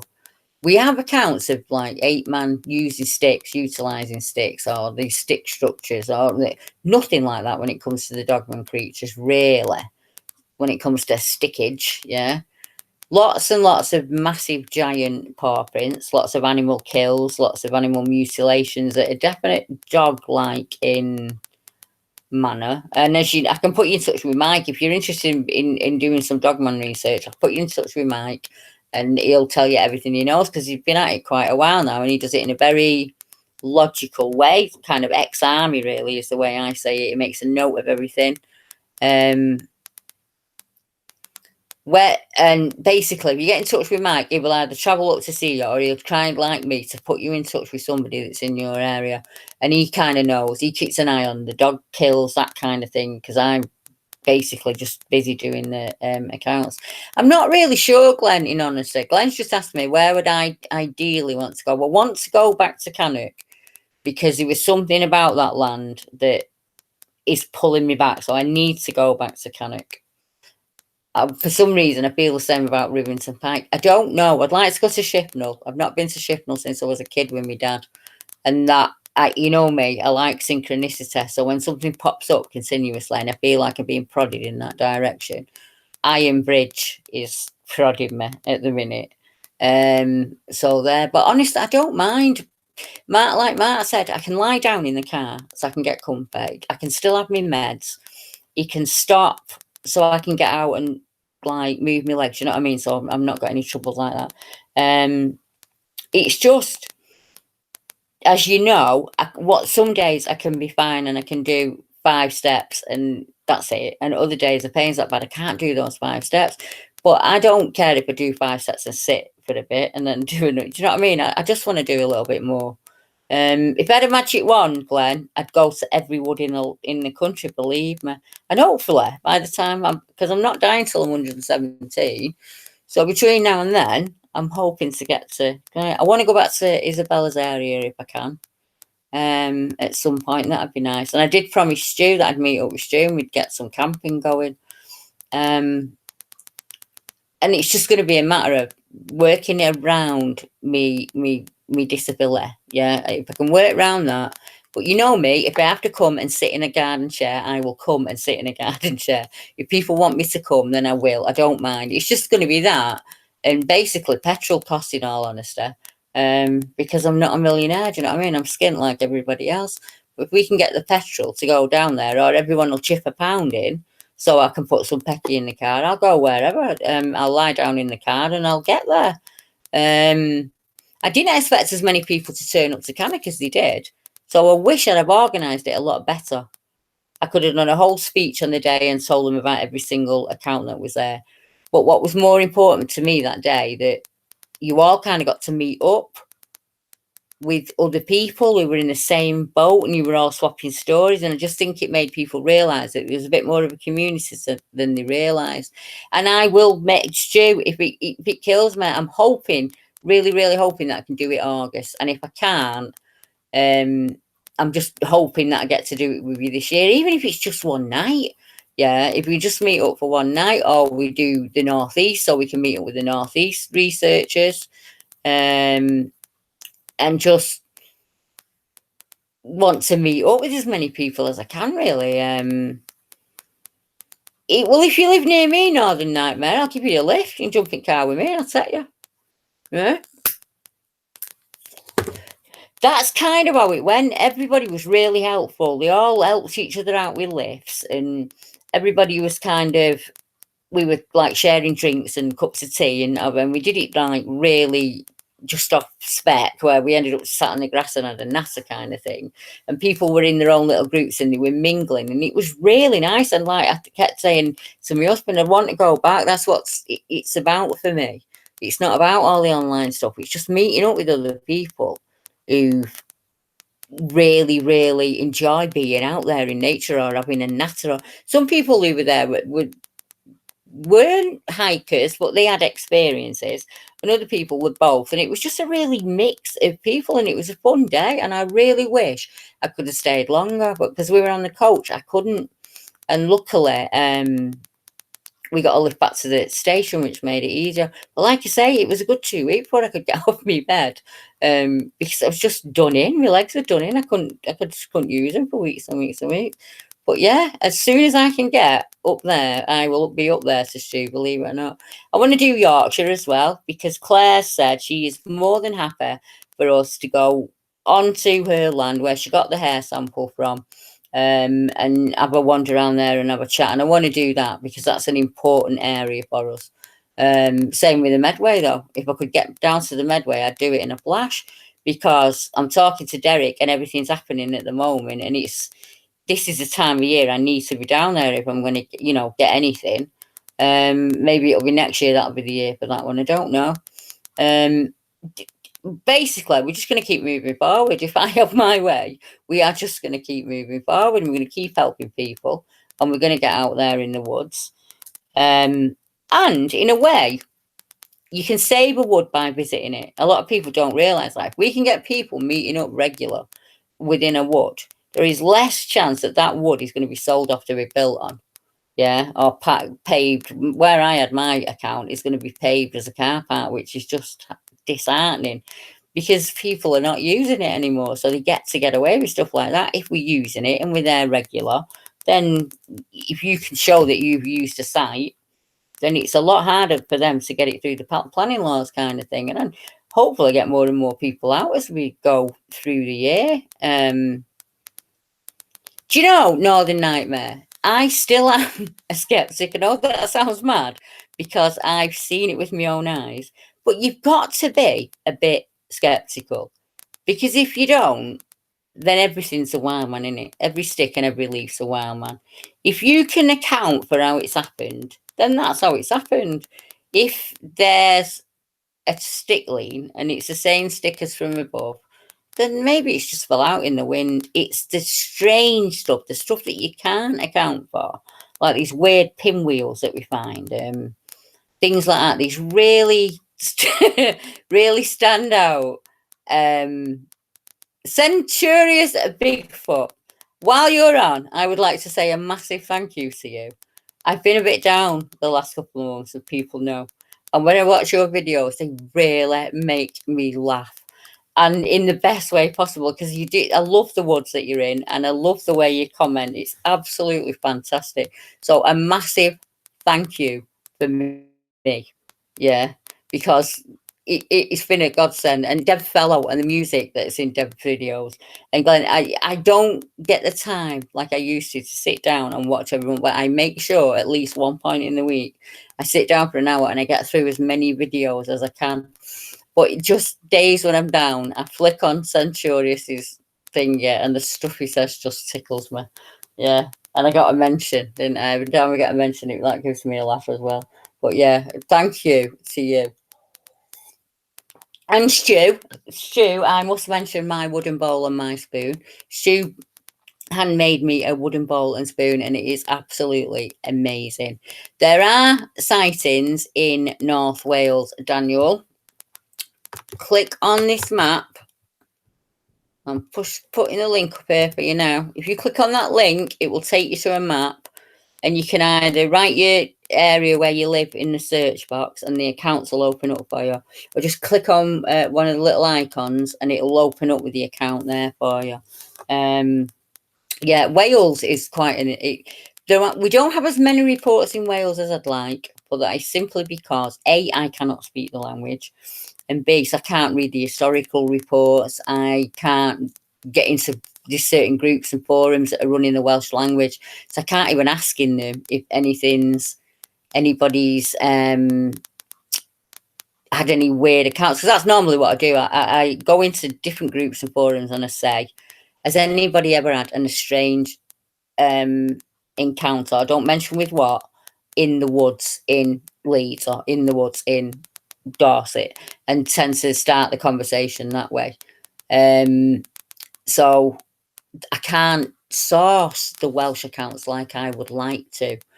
I think the reason we don't have many accounts in Wales, in Ireland, is because there aren't any estuaries. There's only about 5 or 6 estuaries. There's 50 odd in the UK, and Wales area has a lot of tributaries. Mount Snowdon, for instance, the sightings seem to radiate out from Snowdonia almost in a way. And then on the Welsh Shropshire border, there are accounts there too. I had an account that's come in from Sweden. Well, I think there was 4. I've taken 4 now from Sweden over the last couple of months, and I'm able to put them all together in a video.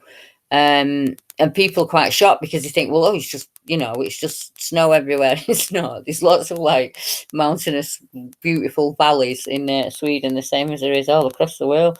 So they've always had an old history, haven't they, of trolls and giants and things like that. So the European accounts really interest me, because I think there is no sea border between Russia and Europe. So realistically, they should be popping up in every country across Europe.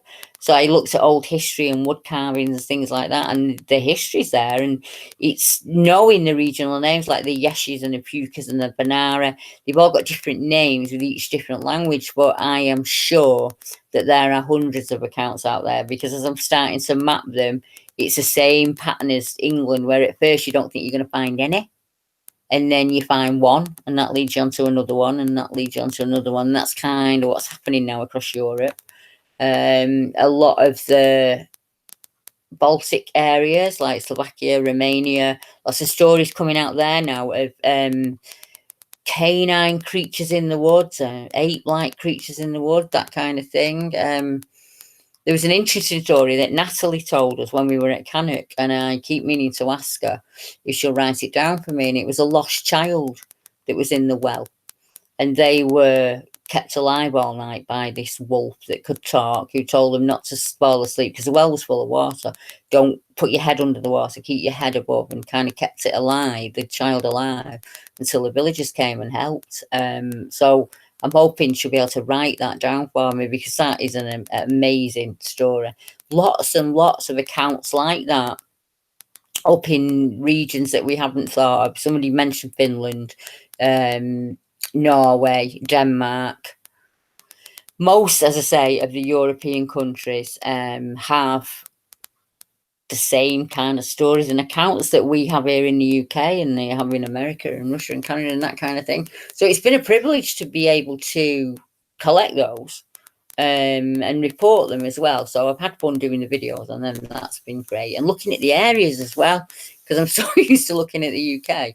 It's nice to look at a different area and think, how would they be getting around? What are the natural green corridors here? Because it's going to be different for each person. Yeah, she did. She'd mentioned that story, didn't she? And I really meant to ask her and say, will you write that down for me? Because I'd love to share that. But I'll if I remember tomorrow, I'll ask her. But yeah, that Natalie's another one who don't mind giving people a lift. There was lots of people who met up with us who said, oh, if I'd have known, I'd have put someone in the car with me and give them a lift. That's why we're going to do this, what we're doing now, so we can get people doing that kind of thing. Daniel Bacon. Has she ever forgiven me? It gets mentioned, let's put it like that. It wasn't just the pushing her down. I'm going to be really honest now. It wasn't just that I pushed her down. I was mean to her. When we were back to school, I ignored her, and I was really off with her, because to me, I blamed her, and that wasn't right. I'm an adult now, and I have an adult brain. It wasn't her fault that I was in the park that day. It was my own fault for agreeing to be in the park that day. And we didn't speak about it. It was like the biggest white elephant in the room. And we kind of edged around it, the conversation. And then I'd say, do you remember when we saw that gorilla, that ape man? And she'd say, do you remember when we saw that gorilla man? And we didn't really go in depth. And it was like we were both kind of scared of admitting it. And then I went my way and got wed, and she went her way and got wed. And you kind of had a married life, so you're not really, we went to each other's weddings and things like that, and watched each other's kids grow up. And never really argued about it or anything like that, but she had no interest in it. She just didn't care about it at all. And to me, it was everything. I wanted all the answers to everything, kind of thing. And then I remember asking in a local forum if anybody remembered the ape man at the park, and she pops up and put, I did. And it made me go quiet for 18 months. It was like, it was as if I don't really know how to put it into words. It was like, it was realer than anything at that point. And I realised it was at that point where I said to my husband, I don't know, I'm going to get over this. This is just, I've got, and he said, Debbie, you've got to. You've either got to put it away and walk away from it forever and just accept that you're never going to know. And that was it. Or you find out, you got to go out and see if there's other people like you who've A, seen it in that area, but B, seen it anywhere else. And kind of that's where we are today. And I haven't seen her for ages. She's on Facebook and that, don't get me wrong, but actual seeing her face to face, I've not seen her for a long time. But she's like me, she's a nan, she's got grandkids, she's got an ordinary life, like she has to do the shopping like I do and stuff like that. And just, there's lots of people don't believe that there was anybody with me. And there's lots of people who say that, oh, they've spoken to the witness I was with and she said it was a drunken homeless man. And I always say to them, well, what's her name then? Because obviously if you've spoken to her, they'd know her name. But no, I suppose if I ever had to prove anything, I'd just ask her. I'd just say, Deb, will you, go on camera and just say you was the one that was with me that day or whatever. But I've never felt like it was for her, that it was her sighting and her experience and she gets to do what she wants with it. And I feel like that for myself. It's my experience, but all I was with another person that day. My way of dealing with things is trying to understand them rather than, I tried hiding from him. It didn't work. I did that for about 30 years and it nearly made me mental. That didn't work. So stop hiding from him and try and work out what it is and what's going on. And that kind of worked for me. It was therapy because I got to work through that. And still, believe me, I still don't know how I'm going to be camping out at night in the dark. I don't really know how I'm going to be doing that, but I'm going to give it my best shot when I get the opportunity.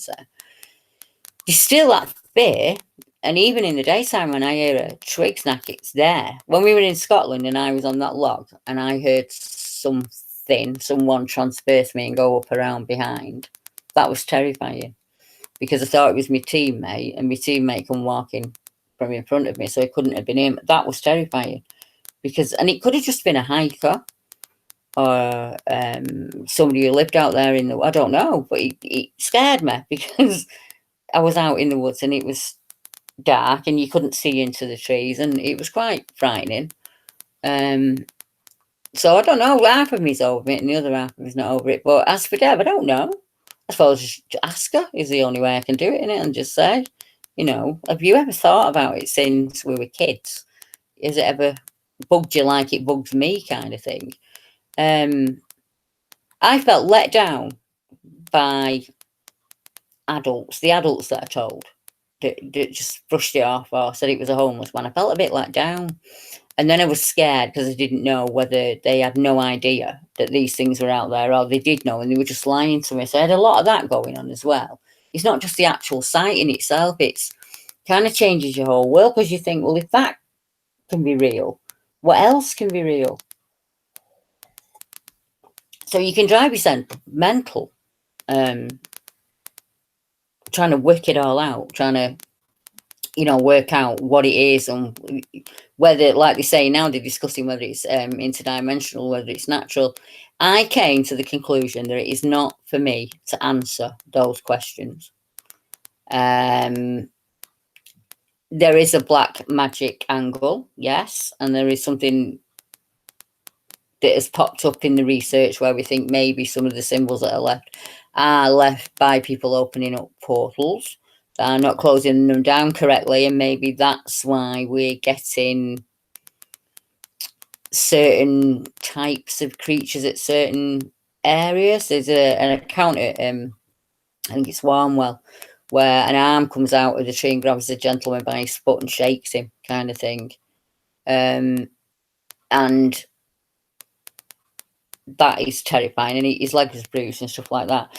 And there's something to do, I think it's Devil's Dyke, where people see some very strange things down there and they think that people have been opening portals in a way, and it's all tied together with Crowley and the Scarlet Letter and all of the above about opening portals and realms. And Crowley, a lot of Crowley's work was about self, and humans are genetically happy when they do what they like for themselves. Like this, it's the will, isn't it? As long as we get our own way 24/7, humans are completely happy. And it talks about, I'm trying to think of the scientist's name. He was a famous scientist, and he was a rocket scientist. He was in the 20s. And he said that he'd managed to, using some of Crowley's works in the Books of Solomon and things like that, the black pullet, he was able to open up a portal. So there's some people that think that maybe is the reason why there are these creatures across the world, is because that people have opened portals and they have come through. But then you have the Nephilim, you know, there's the Nephilim theory, then there's the alien theory, there's flesh and blood, there's dimensional, there's sentient being. There's so many things that they could be, could not be. I realised a long time ago that that's not for me to decide. I can't tell every single person out there what they saw and why they saw it. That's for them to work out. All I do is I take that account so that somebody can say to them, I believe you. Tell me what happened that day, and I believe you. And I get them in the strangest way. People tell me in the strangest way. People will kind of little prod a little bit and see what they can tell me, and when they realize that they can open up and it doesn't matter, and you can share your account with me, and I won't put it on YouTube if you don't want me to. I'm quite happy for you to share it, and we'll keep it as a secret between ourselves. I'm more than happy doing that. If that's what you need to take your next step, is to just load it onto somebody else, I understand that completely, because I'm coming at this from being a witness. I'm not coming at from it as being a researcher or a cryptozoologist or any of that. I don't know. I'm not doing that, am I? I just saw something that I can't explain, and I'm out to try and understand what I saw and who saw it. As for who would win in a fight between Bigfoot and well, I don't know. I've never seen either of them fight. I'd have to see them fight first, and then I tell you who I reckon who I'm going to put my money on. Yeah, because I'm a tight lass. I want to say I'll watch the Dogman fight, and then I'll watch the Bigfoot fight, and then I'll think, and then I'll give you an answer. I just don't know. Yeah, is the answer to most things when people ask me. I say I don't know. I don't have all the answers. I'm trying to learn from you in the same way that you're trying to learn from me, because there's people out there. Could I beat them both? No, definitely not. There are people out there that understand the alien side of the Bigfoot world, and I don't, and I need to be taught that. I really need to understand that.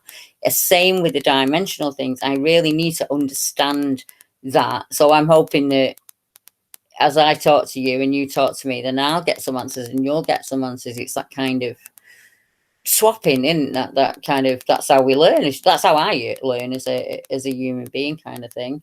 So has anybody got any questions for me before I pop off, because it's 10 o'clock and it's, I didn't realize I've been on for 2 hours. I bet bored you're all rigid.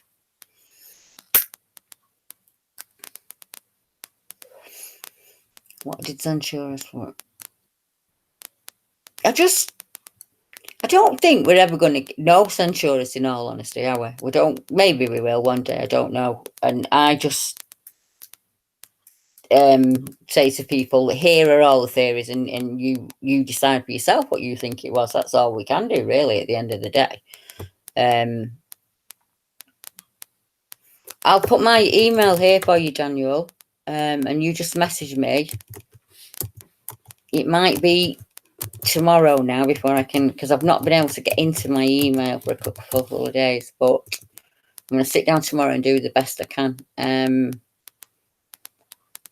I will take your account. Most definitely I can do that for you. I've got a couple of people to interview this week, a gentleman in Canada and another gentleman in Europe, so I'm going to try and get them done this week. But I think people think that when they see the videos pop up that I'm there doing that. You can schedule on YouTube, as a lot of you know, so I tend to sit down and make a few videos, and I just schedule them for over the month, and I do that with Facebook things, so I won't don't always, it looks like I'm doing far more than I'm doing, is what I'm trying to say to you. It's just a simple matter of making the audio and then pressing share, and I schedule it so it goes out from the website and just shares on automatically, so I can be working 5-6 weeks in front, is how I used to do it. I'm that far behind now that I'm hoping I can just get caught up. I'm just trying to read that question there. It would only go on the map, Daniel, if you wanted it to. What I say to people is it's up to you what you share and where you share it. So some people just want to talk to me about it. Other people are quite happy for it to go in the website and on the map. Some people are happy for me to make a YouTube video about it. Other people say, oh, just tape me. And then, so I'll tape them live and then that'll go out on YouTube. It's just whatever you're comfortable with, really. And what you want to do. You don't have to use your name if you don't want to, because I'll know who you are and where you are in the country. Yes, Chocobo, if you want to send me any structure pictures, just pop them over to that email address again, and I'll do my best to get back to you all as quickly as I can. Sometimes it takes me weeks. I'll be honest, it takes me weeks to answer my emails, but I do it when I can get in there, and I'll plow through as many as you can.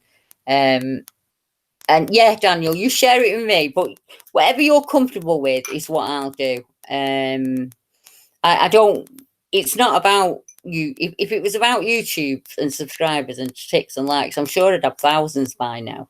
It's, to me, it's about your account and you sharing it, and trusting me enough to share it with me, because I know how hard it is for people to do that. When I spoke to Randy the other day in Canada, he hadn't spoken to anybody else about his account other than his wife and his friend. And I know it was a massive ask to trust me. So it was an honour to take his account. And I said to him, is it okay if I record what we're talking about so I don't forget what you're saying? And he said, that's fine. And I said, is it okay if I put it on YouTube? And he went, yeah, that's fine. It's not a problem. So we had a private chat. And then when we got past that and he was ready to talk about the account, I just pressed tape and then we did it from there. But each person is happy doing it their way. And I'm happy to work around that. Kielder is a hive of activity, and it has been for centuries. There's always been a tale of a screaming woman in Kielder. One of the videos that's going to go out in the next 2 weeks is about Kielder and the areas around Kielder. And yeah, Wayne Hope, Weardale, all of that side of the northeast, even the Sideman Side Hills. And then basically, you Bishop Auckland, and you're almost in Scotland, aren't you? And then it's really easy to get to. I know Justin from Mountain Beast. Yes, trying to answer the questions. It's one of the people that I'm working with actually. That is in the coalition that I was talking about earlier on. There are quite a few of us now from around the world that have got together in one place and are sharing stuff. Chris Murphy as well, the Canadian guy, he does he's been sharing some of my accounts on their channels, which is what we it's what we do, innit? We share information. So yeah, I was quite interested to see how many people kept that when that video went out that he did on me. Loads of people got in touch with me from all across the world and were giving me sightings accounts. That's another reason why I'm a bit backed up. But if it's okay with you guys, I am going to go and have a cup of tea now and take my meds and get to bed because I'm in a bit of pain. So I will be back in the week. I'm trying to think now what I need to tell you. You can get in touch with me on the website if you want. It's just stick Deborah Hatswell in Google and I'll pop up somewhere. You can find me on Facebook and I can put you in touch with the guys, or we can just have a chat or whatever. There's obviously this YouTube, there's this channel here, and then the Debbie Hatswell at gmail.com, and it's all lowercase letters. And if I don't speak to you between now and then, I will definitely be back in June and we'll do another one of these. So if you want to shout out for a meet or you want to shout out for anything else, just get in touch with me and I'll do it. And I'll try and get caught up on everybody's videos this week. So thank you to everyone in the chat. And I would love to be able to name you all, but there is not enough breath in my body, I don't think. I'm really amazed how many people turned up for tonight because I know it was a bit ad hoc. I think I'm going to be on the Realm of Supernaturals podcast at some point. I am going on Sasquatch Chronicles at some point. I'm just talking to Wes and getting a date together when we can talk. So I'll keep you up to date with that lot.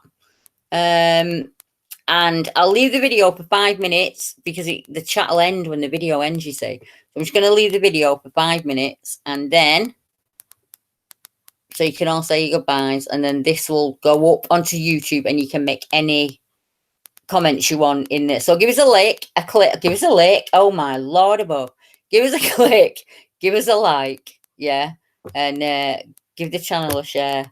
And like I said, if you want to be a member of BBR, get in touch with me and I will send you your membership.